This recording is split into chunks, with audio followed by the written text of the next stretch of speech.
Anao moa fa commande gâteau chez Valentin zany. Eo Mba nataona geda?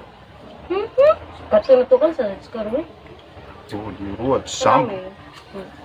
Tsy zambo fa namako regny laza ho avy aty reo monsieur Valentin zany fa reo tsisy couple de lendreo mandeha amitsika aty hono. De zany teneko hoe nataona geda. Tokony nataona geda raha io. Anao madala. Sa anao nitapitay. Samy reo mifampivady mifanambady. Moa fanambadiny amizandreo avy aty ndreo reo tsisy couple. Ka reo tsisy couple de anao vandravandandreo satria anao zany couple andreo. Tsy couple ndreo fa zao namandreo. Manino zany reo mandeha ty? De ino koa zany diandreo ty de fa andeha jerenao koa de mody miarabanao de mody. Mitenena anao koa fa tsy tena mifety miaraka aminaka. Rehefa tsy tenao mifety miaraka aminaka ody amin'ny hery mama fa de atanareo mifampivady ato. Oranga zay.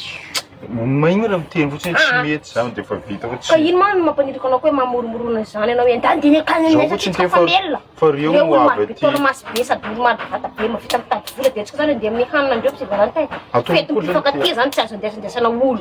De fa tsika roa foa mahay fitiavantsika tsy niady ndraiky zay fa tapa-bolana zay de mitady anao.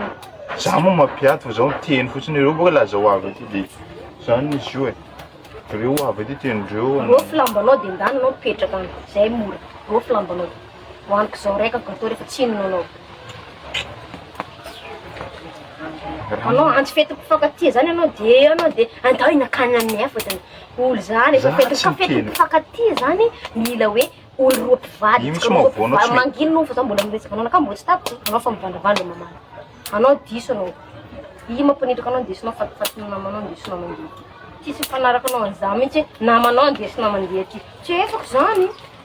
Tsy adalanako namoriko vola io nividanako raha hoanitsika amin'ny Valentin. Nefa anao minday marigôzy anao boka. Minday pamba anao boka. Minday vonina otaka anao boka. Anao raha makamo resaka aminao. Afaka tenen'olo raha nga izy hoe tsy azo mandeha ty nareo fa tsy ambelany madamo zany mandeha ty nareo fa manjary mandany gâteau. Ndesina ty mihitsy fa tsy ameko. Volako mividy zany de zay naovako azy.